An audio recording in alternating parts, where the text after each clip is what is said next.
Mga kasirin, sa bawat kwento at lihim na ikinukwento sa atin, may mga emosyon at pagkakataon na hindi kayang itago. Ngayon, magbabalik tayo sa mga alaalang puno ng init at pagkahulog sa isang pagmamahal na masalimuot at puno ng tamis at pait. Abangan ang kwento ng isang puso na naglalakbay, puno ng tanong at sagot na tatagos sa inyong mga puso. 3 linggo na ang nakalipas, pero parang kahapon lang nang mag-umpisa ang lahat. Sa ilalim ng malamlam na ilaw ng kafe, magkatabi kami ni Elmer. Ang mga mata naming magkaakbay ng matinding tensyon, hindi namin alam kung paano sisimula ng usapan. Ramdam ko ang init ng katawan ko. Hindi dahil sa init ng kape sa harap namin, kundi dahil sa damdamin ko na hindi ko pa rin kayang ipaliwanag. Ang bawat titig ni Elmer ay parang naghihintay ng sagot. At sa bawat saglit ng katahimikan, mas lalo akong napapaamo ng mga mata niyang nagsasabi ng maraming bagay. Matagal na akong nag-iisip, nag-aalala, at ngayon, narito na ako, naghahanap ng lakas upang ilabas ang mga saloobin na matagal ko nang itinatagong lihim. Ang pangalan ko ay Ana. Ako'y isang simpleng babae na matagal nang iniwasan ang mga komplikadong relasyon. Hindi ko kayang magbigay ng sarili ko ng buo, lalo na sa mga tao na hindi ko alam kung may malasakit o hindi. Pero si Elmer, magpinsan kami. At sa kabila ng mga taon ng pagiging malapit, hindi ko akalain na darating ang isang araw na magiging ganito kalalim ang nararamdaman ko sa kanya. Hindi ko alam kung anong nangyari. Pero noong gabing iyon sa bundok, nagbago ang lahat. Ang simpleng paglalakad sa daanan, ang tawanan at kwentuhan ay nagbukas sa amin ng isang pinto na hindi ko na kayang isara pa. Noong gabing iyon, magaan ang hangin at malamig ang paligid. Ang lahat ng mga kasama namin ay nauna na. Ngunit kami, ni Elmer, naglakad pa kami sa madilim na kagubatan, magkausap, magkaagapay, at hindi namin alintana ang oras. Pero habang lumalapit kami sa aming campsite, naramdaman ko na parang may kakaibang pagkakaintindihan sa pagitan namin. Habang nagsisindi kami ng apoy, nakatulong sa amin ang mga huling linggo ng malalim na koneksyon. Ang hindi inaasahang init na hindi namin alam kung paano simulan. Minsan, tinitigan ko siya, at ang titig niya sa akin ay parang naglalaman ng hindi natutunang mga salita. Hindi ko alam kung paano ito nagsimula, pero mula noon, napansin ko na, hindi lang ako si Ana para sa kanya. Hindi lang ako isang pinsan. May nangyari sa amin na mahirap ilarawan. Nang tumabi siya sa akin, at sabay kaming dumapo sa malamig na mga bato, sa ilalim ng mga bituin, hindi ko na kayang itago pa. Lumingon siya sa akin, ang mga mata niyang puno ng tanong. Naramdaman ko ang bawat puwersang tumutulak sa aking dibdib, ang pag-aalangan, at ang hindi maipaliwanag na init sa aking katawan. Lalo ko siyang tinitigan, at alam ko na siya rin may nararamdaman. Hindi ko na kayang maghintay pa. Bago pa ako mag-isip, tinanong ko siya, Elmer, may nangyari ba sa atin na hindi natin kayang kalimutan? Tahimik na iniiwasan ng aking mga mata ang kanyang mga mata. Nanginginig ang aking kamay habang tinitingnan ko ang kape ko na hindi ko naman talagang nauubos. Hindi ko kayang harapin siya ng direkta. Pero siya, si Elmer, parang may hinahanap na sagot. Matagal na siyang tahimik, pero naramdaman ko na may sakit din siya sa kanyang puso, may takot, may pagnanasa. Bakit ngayon, Ana? Ang sagot niyang puno ng pag-aalangan at sakit. Nagkatinginan kami, at sa mga mata niya nandoon ang hindi masabi-sabing lihim. Ang bawat sagot at tanong na lumabas sa kanyang mga labi ay parang dagok sa akin, ngunit sa parehong oras, nandoon ang matinding pagkagusto na hindi ko rin kayang itanggi. At iyon, nandoon na kami, magkausap na, nag-aalalang magkakaibang emosyon, ngunit hindi alam kung ano ang susunod. May init, may takot, at may kagalakan sa kakaibang koneksyon namin. Hindi ko kayang isara ang mga mata ko sa kanya at hindi ko kayang kalimutan ang gabing iyon. Ngunit ngayon, sa harap ni Elmer na pagtanto ko, hindi lang ito isang lihim na dapat itago. Ipinapakita niya sa akin na ang nararamdaman ko ay hindi lang isang pantasya. Nandoon kami, magkalapit, at ang lahat ng bagay na natagpuan namin sa isa sa mga bundok ay ang mga nararamdaman kong matagal ko nang tinatago. Habang umakyat kami sa bundok, ramdam ko ang init ng araw na dahan-dahang tinatamaan ang aking balat. Nag-iisa na kami ni Elmer. Ang iba pang mga kasama namin ay nauuna na. Nasa isang tahimik na bahagi kami ng daanan, at ang hangin ay dahan-dahang humahaplos sa aming mga katawan. Magkasunod kaming naglalakad, ngunit hindi ko maiwasang mapansin ang mga sulyap niyang ibinabato sa akin. Ang mga mata niyang puno ng katanungan, may ibang kahulugan na hindi ko kayang ipaliwanag. Habang patuloy kami sa pag-akyat, napansin ko na ang mga kamay naming hindi na nagsasama ng mga sigaw ng hangin. Isang simpleng haplos lang ng kamay niya sa aking braso. Ngunit may kung anong kuryenteng dumaan sa katawan ko. May naramdaman akong paminsan-minsan na kakaibang tensyon sa pagitan namin. Hindi ko alam kung anong nangyayari. Pero sa bawat sulyap, niya sa bawat ngiti niyang puno ng misteryo, tila may mga hindi nasasabi na emosyon sa ating dalawa. Habang papalapit kami sa tuktok ng bundok, nagdesisyon kaming magpahinga muna sa isang lilim. Ang hangin ay maligamgam at sa ilalim ng mga puno, tila kami lang ang naroroon, tanging ang huni ng mga ibon at ang malumanay na tunog ng dahon ang naririnig. Ang malamlam na sinag ng araw ay tumama sa aming mga mukha at ang bawat paghinga ko ay tila mas mabigat. Ang bawat titig ni Elmer ay may kasamang tamis na hindi ko kayang itanggi. Bawat galaw ng kanyang katawan, parang may kasamang kuryente na tumutulak sa aking mga nararamdaman. Nag-set up kami ng camp sa isang lugar na malayo sa iba. Tinutulungan niya akong maglatag ng mga gamit. At sa bawat galaw niya, nararamdaman ko ang malapit niyang presensya. Ang mga mata ko'y hindi na makaalis sa kanya.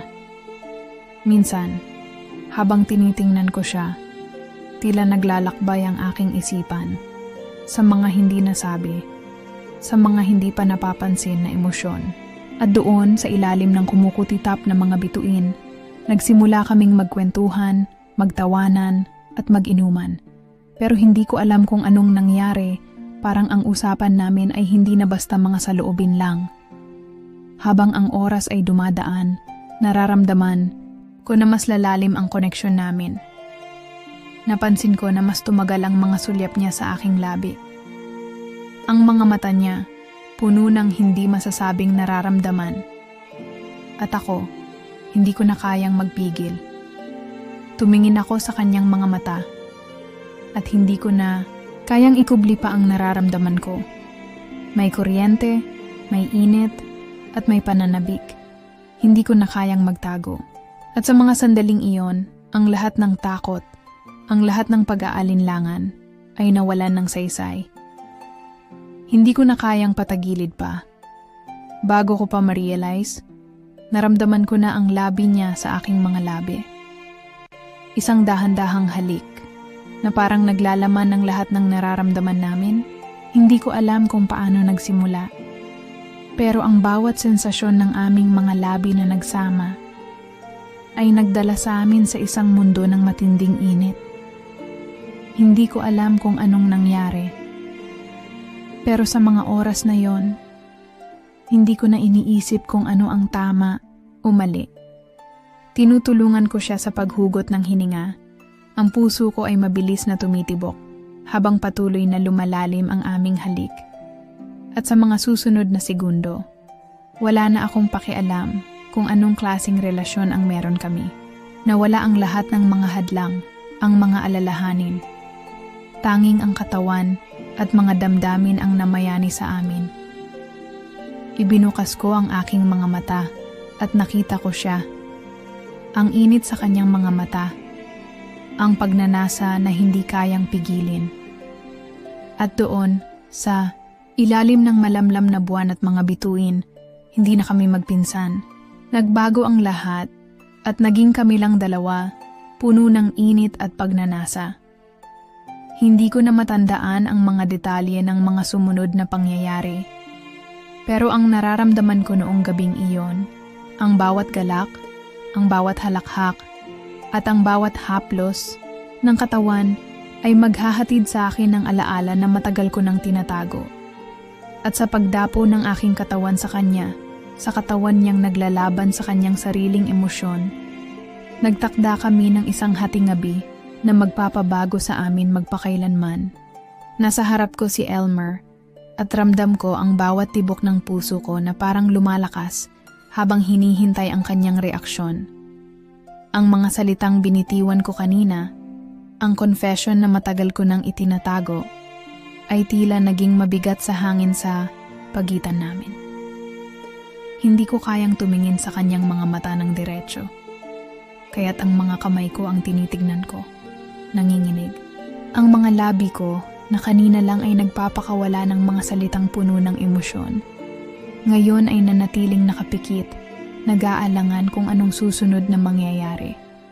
Tinutok ko ang mga mata ko sa kanyang mukha, pero walang mababasa. Walang anger, walang pagkadismaya, kundi isang pahiwatig na hindi ko maintindihan, naguguluhan, ngunit may halong isang bagay na mas malalim, isang uri ng pagkilala na hindi ko kayang ipaliwanag. Alam kong hindi ito basta-basta. Ang ginawa namin, ang mga halik, ang mga tinig na hindi lumabas noon, ay hindi magiging ganun na lang. Hindi kami makakapag-pretend na walang nangyari. Pero ano nga ba ang ibig sabihin ng lahat ng iyon? Elmer, bulong ko, ngunit hindi ko alam kung anong sasabihin. Alam ko na hindi niya ako galit. Hindi rin siya tinitingnan na parang may kasalanan akong ginawa. May isang tanong na hindi ko kayang sagutin at alam kong ayaw ko rin itong itanong. Bakit nga ba ako nagtakda ng gabing iyon? Bakit ko ba ito sinabi ngayon at siya na hindi nagbigay ng kahit anong reaksyon? Nanatili siyang tahimik, nakatingin sa akin ng may kabuntot na alalahanin. Nakaramdam ako ng init sa kanyang mga mata. Hindi galit, ngunit isang titig na puno ng hindi nasasabi. Siguro, naguguluhan, siya tulad ko. Why now, Ana? Ang tanong niya, mabigat, at ang boses niyang magaan, ngunit puno ng kakaibang puwersa. Bawat salita na binitiwan niya ay parang sinadyang pinaalala sa akin kung gaano kasakit ang tanong na iyon. Bakit nga ba? Bakit ngayon ko pa ito sinabi? Nang lahat ay tila nagbabalik sa mga sugat na hindi ko pa kayang maghilom. Hindi ko alam kung anong sagot ang ibibigay ko. Ang lahat ng nararamdaman ko noon ay bumalik. At ang tinig ko, na unang binitiwan ko nang may lakas ng loob, ngayon ay nanginginig. Hindi ko alam kung dapat ba akong magsabi ng mas higit pang mga saloobin o tahimik na lang at maghintay sa sagot niya. Pero sa bawat saglit ng katahimikan, hindi ko kayang alisin ang tingin ko sa kanya, ang mga mata niya, ang kanyang pagkatao, na para bang may mga tanong na mas malalim pa sa mga nasabi na namin. Bakit nga ba ako ngayon nagdesisyon na ihayag ang lahat? Para sa akin, iyon na ang pinakamataas na punto ng pagkatalo at pagsuko. Ang hiling ko lang ay malaman kung may pagkakaintindihan kami. Ngunit sa kabila ng tanong niyang iyon, may naramdaman akong hindi ko matukoy. Isang uri ng pananabik. Isang bagay na hindi namin kayang ipaliwanag. Hindi siya galit. Hindi rin siya natatakot. Ang kanyang mata ay naglalaman ng mas maraming damdamin na hindi ko kayang basahin ng buo. Sa mga sumunod na sandali, naramdaman ko ang isang tahimik na kaguluhan. Hindi ko alam kung anong pipiliin kong maramdaman. Lalo na nang makita ko ang mahinang kilig na dumaan sa kanyang labi. Isang lihim na pahiwatig na hindi ko kayang takasan. Hindi ko alam kung iiyak ako o maghihintay sa isang sagot na hindi ko tiyak. Ang gabing iyon, ang mga pangyayari, lahat ng ito ay nagdulot ng kalituhan. Pero hindi ko na kayang ibalik ang oras. Bakit nga ba, Elmer? Ang tanong ko sa sarili ko habang patuloy kong tinatanaw ang mga mata niyang may halo ng pagkalito at isang mas malalim na tanong. Hindi ko alam kung handa na siyang tanggapin ang lahat ng ito o kung matatakot siyang harapin ang isang bagay na hindi niya kayang baguhin. Sana'y matulungan ko siyang malaman kung anong ibig sabihin ng gabing iyon para sa ating dalawa. Mga araw ng tahimik na paghihirap ang sumunod pagkatapos ng gabing iyon. Para bang ang bawat araw ay isang matagal na paghihintay at sa tuwing nagkakasalubong kami ni Elmer, isang malamig na katahimikan ang bumabalot sa aming paligid. Ang init na nararamdaman ko sa tuwing nandyan siya. Yung pakiramdam na parang may nararamdaman pa kami, pero parehong ayaw naming umamin. Hindi ko kayang itago ang mga mata ko na naglalakbay sa kanya. At kahit siya, minsan, may mga sulyap siyang hindi ko kayang balewalain. Pero kahit na ang bawat sulyap ay puno ng ganong tensyon, hindi ko alam kung anong klaseng relasyon mayroon kami ngayon. Masakit na hindi ko siya kayang lapitan ng buo. At masakit na parang may pader na bumangon sa pagitan namin. Parang may nararamdaman akong hinahanap ko, pero hindi ko ito matanggap.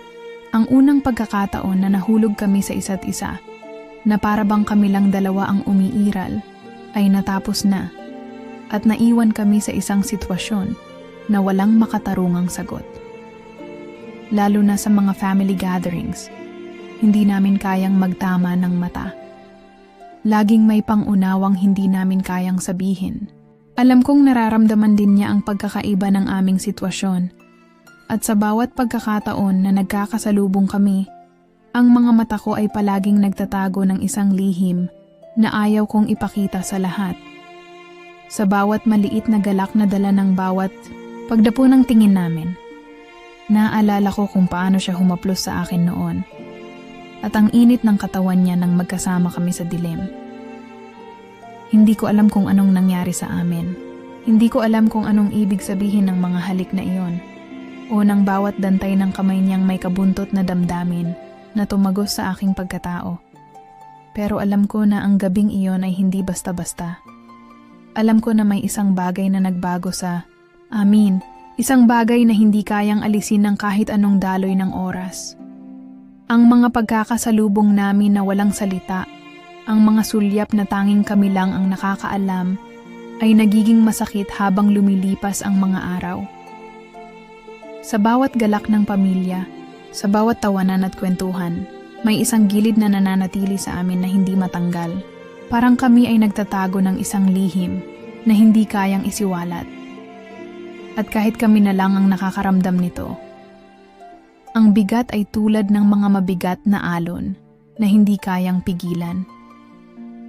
Ang hindi ko kayang tanggapin ay ang araw-araw na nararamdaman ko, ang uhaw na muling maramdaman ang init ng kanyang katawan, ang pagnanais na maulit ang lahat ng iyon, ang gabing tinangay kami ng aming sariling damdamin. Hindi ko kayang itanggi at hindi ko kayang makalimutan. Alam kong siya rin, kahit hindi niya ipakita, ay may mga ganitong nararamdaman at bawat sulyap na ibinabato niya ay isang palatandaan na naghihintay siya ng tamang pagkakataon. Ngunit ako ang nagpipigil. Ako ang natatakot. Natatakot akong masira kami. Natatakot akong masaktan. Kung mangyari pa ulit yon, paano kami magiging buo?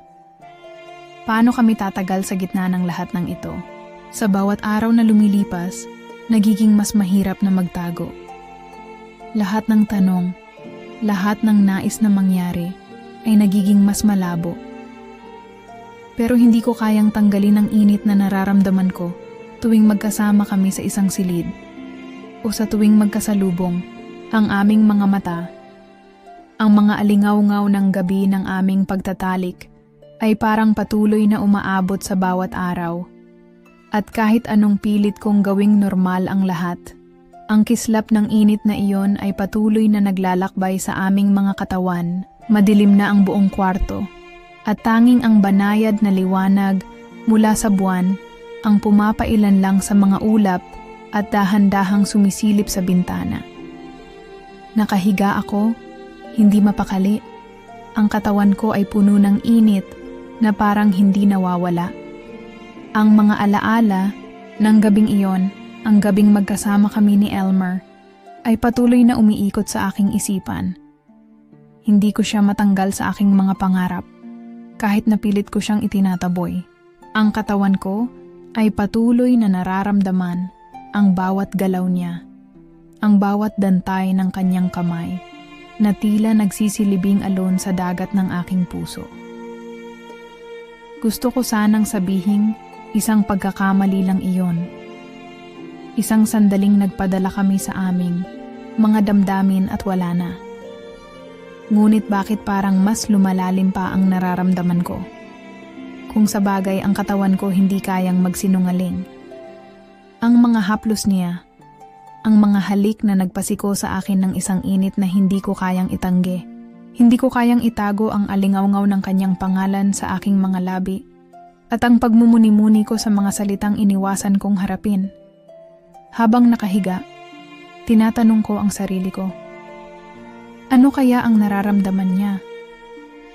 Hindi ko kayang basahin ang mukha niya noong gabing iyon, ang mga mata niyang puno ng lihim. Pero alam ko na may higit pang nangyari sa amin. Hindi lang ito tungkol sa pisikal na sensasyon. Ang bawat galaw namin ay puno ng isang hindi kayang isalaysay na koneksyon. Yung klase ng ugnayan na hindi mo kayang ikubli. Na para bang nagiiwan ng bakas sa bawat sulyap, sa bawat mahahabang sandali ng katahimikan sa pagitan ng aming mga labi. Ngunit, hindi ko kayang itanong sa kanya. Hindi ko kayang itanong kung nararamdaman din ba niya ang init. Ang init na nagmumula sa mga simpleng galak ng katawan na nagiging malalim na ugnayan. Hindi ko kayang tanungin kung siya ba ay nadarama ang parehong kalituhan, ang parehong pagsasabing, baka may higit pang ibig sabihin ito. Habang patuloy ko siyang minamasdan sa likod ng mga mata ko, hindi ko kayang harapin ang posibilidad na magkaiba kami ng nararamdaman. Baka siya ay nakikita ito bilang isang pagkakamali. Samantalang ako'y puno ng tanong, puno ng mga nararamdaman na kahit ako ay hindi ko maintindihan. Minsan iniisip ko kung pwede ko bang baliwalain ang lahat ng ito. Kung kaya ko bang magpatuloy ng walang sagot sa mga tanong na ito. Kung kaya ko bang palampasin ang lahat ng nararamdaman ko at ipagpatuloy na lang ang pagiging ako, ang pagiging ana, na walang mga alalahanin, ngunit hindi ko magawa. Hindi ko kayang isantabi ang alingawngaw ng gabing yon, ang bawat detalye na gumugulo sa aking isipan, ang bawat parteng nangyari na para bang may itinagong lihim sa amin, na patuloy na maghahanap ng sagot. Isang tanong na hindi ko kayang sagutin. Ano ba ang ibig sabihin ng gabing iyon? Para bang gusto kong matuklasan ang sagot? Pero natatakot akong makita ang katotohanan na maaaring masaktan ako. Ang gabing iyon na puno ng init, ng mga labi, ng katawan, ay nagiiwan ng mga alalahanin at walang kasiguraduhan. Pero gusto ko pa ring malaman, gusto kong harapin kahit natakot ako. Takot na baka maging minsan ang mga bagay na hindi natin alam ang siyang nagpapabigat sa ating mga puso. Ganito ang naramdaman ko nang matanggap ko ang isang mensahe mula sa isang kaibigan ni Elmer. Isang tao na hindi ko inaasahan na magpapadala sa akin ng kahit anong impormasyon. Kakaibang takot at pananabik ang bumangon sa dibdib ko nang basahin ko ito. Sa mensaheng iyon, sinabi ng kaibigan ni Elmer na hindi siya ganap na tapat sa akin. Hindi ko siya kayang basahin mula sa mga mata niya o kahit sa mga pagkilos niya. Pero ang mga salita sa mensaheng iyon ay tila nagsabi ng lahat. Sabi niya, si Elmer daw ay hindi umiiwas sa akin dahil sa hiya o galit. Hindi siya lumalayo dahil sa isang pagkakamali na nagawa namin. Ang totoo, Elmer ay naguguluhan. Ipinaglalaban niya ang sariling damdamin na tila hindi kayang matanggap ng kanyang isipan. Pero ang puso niya, hindi kayang itanggi ang matinding damdamin na nagising mula sa gabing iyon. Nandiyan pa rin ang apoy, yung init na ipinakita namin sa isa't isa na parang hindi natatapos, hindi natitinag. Gusto niyang makalimot pero hindi niya kayang itago ang pagkahulog niya sa akala niyang masama at hindi nararapat. Sa mga sinabi ng kaibigan ni Elmer, nakuha ko ang katotohanan na ako at siya ay pareho lang. Pareho kaming hindi makaalis sa mga saloobin at mga alaalang nag-iwan ng bakas sa amin. Matapos ang lahat ng ito, parang bumangon muli ang mga damdamin na pinigilan ko na sana. Hindi ko pa rin kayang pahirapan ang sarili ko sa mga tanong. Bakit nga ba ako naghintay? Pwede ba naming itago ito? Pero sa mga salita ng kaibigan niya, parang binuksan na ang pintuan. Hindi ko alam kung anong magiging kahinatnan ng lahat. Ngunit may isang bagay akong sigurado. Hindi natapos ang lahat ng iyon.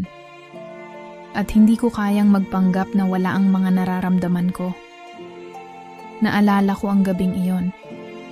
Bawat kisap ng mata, bawat sulyap, ang bawat mahahabang katahimikan nasa pagitan namin, para bang ang katawan namin mismo ang may mga lihim na hindi kayang isalaysay ng mga salita. Hindi ko na kayang takpan pa ang katotohanan na gusto ko siya, na nais ko siyang makita at makasama ulit, nang walang hadlang, nang walang kasinungalingan. Ang pagnanais na iyon, na binaliwala ko na sana, ay muling nagbalik. Mas matindi, mas malakas, mas hindi kayang itanggi. Hindi ko alam kung anong gagawin ko ngayon. Dapat ko bang harapin siya at itanong kung ang mga nararamdaman ko ay nararamdaman din niya? O kung baliwala na ba ito sa kanya at ako na lang ang nagiging alipin ng mga alaala? Pero sa mga salitang iyon, sa mga lihim na ibinunyag, parang isang spark ang muling kumislap sa aking puso. Nagbabalik sa akin ang apoy na matagal ko nang pinatay. Basta ang alam ko lang, hindi na ako makakapagpanggap pa. May mga bagay na hindi na kayang takpan at may mga damdamin na hindi na kayang. Tulad ng isang gabi na walang hanggan, ang mga alaala ni Elmer ay patuloy na bumangon sa aking isip.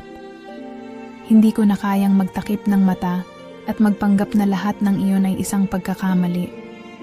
Hindi ko kayang magtago sa likod ng aking sariling takot. Hindi ko kayang pigilin ang sarili ko kapag alam kong may pagkakataon na magtagpo kami muli.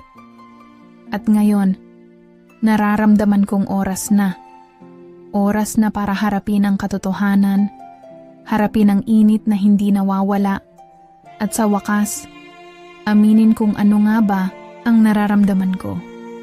Nakatayo ako sa harap ng pinto ng isang maliit na bar sa bayan. It's been days since I last saw him. And the uncertainty of what's about to happen makes my chest tight. Pero hindi ko kayang maghintay pa. Kailangan kong magdesisyon. Kailangan ko siyang harapin. Kung magtatapos kami sa pag-iwas o kung magbabalik kami sa mga hindi natapos na kwento, oras na upang ituloy ang mga hindi pa nasabi. Ang puso ko ay mabilis ang tibok at sa bawat hakbang ko papasok sa loob ng bar, ang mga mata ko ay sabik na naghahanap sa kanya. Nakita ko siya. Nasa isang sulok, nakaupo mag-isa. Ang mga mata niya ay nakatingin sa akin. Parang may hinahanap, parang may inaasahan. Hindi ko pa siya nakikita ng ganito katagal at parang ang bawat minuto ng pagkikita namin ay may kasamang kaba. Huwag mong gawing mali. Huwag mong gawing kasalanan ang lahat ng ito.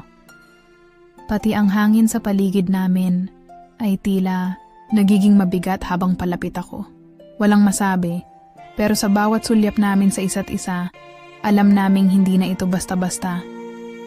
Ana, ang pangalan ko na halos hindi ko narinig mula sa kanyang labi. Ang mga salitang iyon, na dahan-dahan lumabas mula sa kanyang bibig ay parang isang alon na dumapo sa aking katawan. Malakas, masakit, at hindi kayang itanggi. Ang pangako ng kanyang mga mata ay parang nakakalimot sa lahat ng ibang bagay sa paligid namin. Tahimik siya habang nakatingin sa akin, at parang ang oras ay huminto. Hindi ko alam kung ano ang unang dapat kong gawin, ngunit sa mga sandaling iyon, naramdaman ko ang init sa aking dibdib. Hindi na kami magkakasama sa mga gabing iyon, pero ang mga mata ko ay naglalaman ng parehong init at pangungulila na gusto ko lang sana iparamdam sa kanya. Mabilis ang takbo ng puso ko. Hinawakan ko siya sa braso. Ang init ng katawan niya ay parang nag-aapoy na sa ilalim ng aking mga palad. Hindi ko kayang magpigil. Hindi ko kayang magsinungaling sa sarili ko. Hindi ko kayang maghintay pa. Tinutok ko ang mga mata ko sa kanya, at ang mga labi ko ay parang humihiling ng sagot na matagal ko nang hinihintay. Sa isang sandali, naglapat ang aming mga labi, at sa isang huling pagkakataon, nawala na ang lahat ng takot, lahat ng alinlangan, lahat ng mga tanong. Ang katawan ko ay nag-aalab sa init ng mga halik namin, at ang puso ko ay parang lalabas mula sa dibdib ko. Hindi ko na kayang kontrolin ang sarili ko. Hindi ko na kayang pigilin ang nararamdaman ko para sa kanya. Wala nang hangganan, wala nang kontrol. Sa bawat pagdampi ng mga labi ko sa kanya, tila bumalik kami sa isang mundo kung saan tanging kami lang ang umiiral. Ang kanyang mga kamay ay humaplos sa katawan ko, at kahit ang mga katahimikan sa pagitan namin ay puno ng mga salita na hindi kayang ilabas. Ito ang pinakamalakas na kuryente na naramdaman ko sa buong buhay ko. At sa mga sandaling iyon, parang lahat ng bagay ay gumagalaw sa isang alon ng init. Hindi ko kayang magpigil pa. Hindi ko kayang magtanong pa kung anong mangyayari sa aming dalawa pagkatapos ng gabing ito. Alam ko lang na ang nararamdaman ko ngayon ay tunay, at hindi ko kayang pigilin ang aking sarili sa pagtanggap sa lahat ng ito. Sa mga sandaling iyon, habang ang sinag ng araw ay dahan-dahang pumapasok sa silid, naramdaman ko ang katahimikan na tila yumakap sa amin ni Elmer. Ang mga init ng katawan namin mula sa magdamag ay nagiging bahagi ng mga ulap ng hangin na pumapalibot sa amin. Ang magkahalong amoy ng aming katawan, ng hininga, at ng natitirang init mula sa gabing iyon ay nagsilbing paalala ng lahat ng nangyari. Ngunit ngayon, sa kabila ng lahat ng iyon, nararamdaman ko ang isang uri ng katahimikan, isang kapayapaan na hindi ko inaasahan, ngunit nagbigay sa akin ng isang hindi matitinag na kaligayahan. Si Elmer ay nakahilig sa aking katawan, ang kamay niyang nakapatong sa aking tagiliran, at ang mga mata niya ay nakatutok sa kisame. Wala kaming mga salitang binibigkas, ngunit ang presensya niya sa aking tabi ay tila nagsasabi ng lahat ng hindi namin kayang ilabas. Wala kaming pangangailangan na pag-usapan ang mga nangyari. Alam naming pareho na ang gabing iyon ay isang bagay na mas malalim kaysa sa kami ay magkasama sa isang hindi inaasahang sandali. Wala akong nararamdamang pagsisisi o galit. Wala akong nararamdamang pagnanasa na magbabalik sa dati. Ang lahat ng ito ay nagbukas sa isang bagay na mas mahalaga, na mas malalim. Isang uri ng pagkakaintindihan na sa wakas ay pinapayagan kami na magpatuloy ng hindi nagmamagaling. Tahimik akong huminga. Iniisip kung anong mga susunod na hakbang ang maaari naming gawin. Sa kabila ng mga katahimikan, ang mga mata ko ay patuloy na naglalakbay sa mukha ni Elmer, at doon ko nakita ang sagot na hinahanap ko. Hindi na kami pareho ng dati. Hindi na kami yung magpinsan na madalas magkausap, magtawanan, Ngayon, nagkakaroon kami ng bagong koneksyon, isang uri ng intimitad na hindi madaling ipaliwanag, pero sapat na para sa amin pareho. Hindi na namin kailangan ipaliwanag ang mga nangyari. Ang sakit ba ng ulo mo? Tanong niya nang maramdaman niyang medyo matamlay ako. Naramdaman ko ang init ng palad niya nang ilagay niya ito sa aking noo. Sa kabila ng mga nangyari, ang pagiging maalaga niya sa akin ay nagsabi ng higit pa sa anumang salita. Nagsalita siya ng hindi inaasahan. Hindi ko alam kung anong ibig sabihin ng lahat ng ito, Ana. Pero hindi ko na kayang itanggi na may bago akong nararamdaman. Hinawakan ko siya sa kamay, sabay sagot. Wala akong sinasabi na mga salita na kailangan pag-usapan. Pero hindi ko nararamdaman na nagkamali ako. Ang hangin sa paligid namin ay tila nagiging tahimik, puno ng mga hindi pa nasabi at mga emosyon na patuloy na gumugulo sa aking puso. Wala akong mga plano. Hindi ko alam kung anong magiging bukas para sa amin. Ngunit sa ngayon, alam kong hindi ko na kayang itanggi na ang relasyon namin ay hindi na kailanman magiging pareho. Ikaw, ano ba ang gusto mo? Tanong ko sa kanya.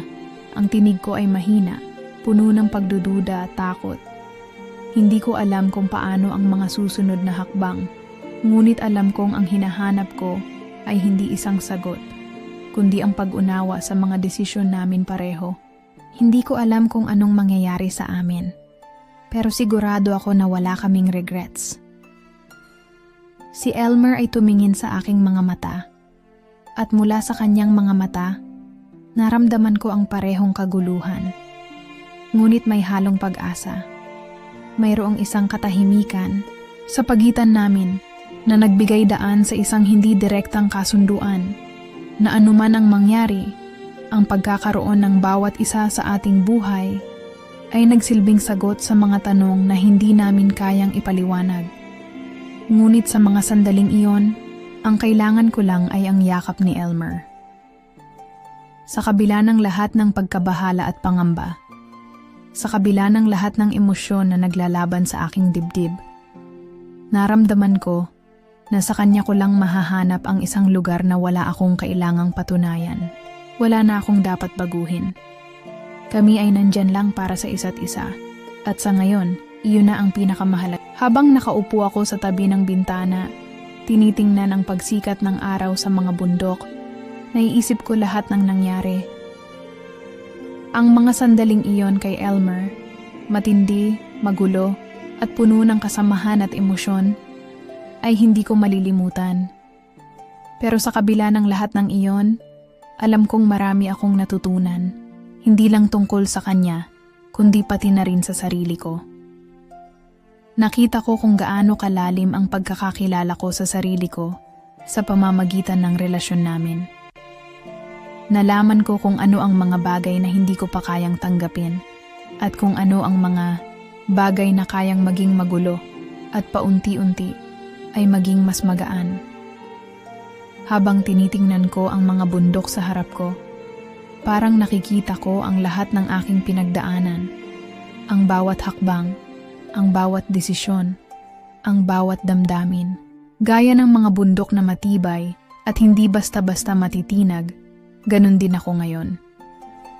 Hindi ko maiwasang mapangiti habang nire-replay ko sa aking isipan ang mga matamis at masakit na alaala ng gabing iyon. Naramdaman ko ang init ng katawan niya, ang kabiguan ng mga mata niya, at ang mahahabang sandaling iyon ng tahimik na pagsasabuhay ng aming mga nararamdaman. Ang bawat halik, bawat haplos, bawat titig, lahat iyon ay may kalalimang hindi ko pa kayang ipaliwanag. Hindi ko rin sigurado kung anong ibig sabihin nun para sa kanya. Pero alam ko na sa mga sandaling iyon, pareho kami ng nararamdaman. Ngayon, habang ang araw ay dahan-dahang sumisikat at ang mga ulap ay nagsisimulang magbago ng kulay, napansin ko na ang mga pangarap ko ay nagsimulang magsanib sa mga tanawin sa harap ko. Alam ko na hindi na ako pareho ng dati. Nagbago ako. Ang mga pagkakamali ko, mga desisyon ko, at mga sandaling iyon kasama si Elmer ay nagturo sa akin ng kahalagahan ng pagtanggap sa sarili ko. Hindi na ako takot na mahalin ang sarili ko. At higit pa rito, natutunan ko na mahalin ang lahat ng aspeto ng aking buhay. Mga magulo, masakit, at magagandang bahagi nito. Habang pinagmamasdan ko ang mga bundok, ramdam ko ang kapayapaan na hindi ko pa nararamdaman noon. Alam kong anuman ang mangyari sa hinaharap, may pag-asa. May lakas ako ngayon na hindi ko pa nararamdaman noon. Hindi ko alam kung ano ang hinaharap para sa amin ni Elmer, o kung ano ang susunod na kabanata sa buhay ko. Pero natutunan kong tanggapin na hindi ko kailangang kontrolin ang lahat. Minsan, ang pag-ibig at desire ay magulo. Minsan mahirap. Pero sa kabila ng lahat ng iyon, mayroong kagandahan. Ang kagandahan ng pagiging buo sa sarili. Ang kagandahan ng pagkatuto at pagtanggap sa mga bagay na hindi mo kayang baguhin. Kahit na hindi ko pa sigurado kung anong mangyayari, ngayon, mas klaro na ang aking landas. Hindi ko na kailangang magmadali. Alam ko na mas handa na akong harapin ang anumang hamon na darating. Iyon lang siguro ang tunay na kahulugan ng pagmamahal. Ang pagtanggap, hindi lang sa ibang tao, kundi pati na rin sa sarili. Ang magpatuloy, magbago, at maglakbay sa kabila ng lahat ng pinagdadaan. At dyan nagtatapos ang isang kwento na puno ng init, lihim, at mga emosyon na hindi kayang itago. Mga kasirine, sana'y na-inspire kayo o kaya'y nahanap ang sarili sa mga salaysay na ating ibinahagi. Huwag kalimutan, anuman ang nangyari, ang bawat kwento ay may dahilan at may aral. Hanggang sa susunod na kwento, manatiling bukas ang puso at isipan. Ingat palagi at salamat sa pagtangkilik.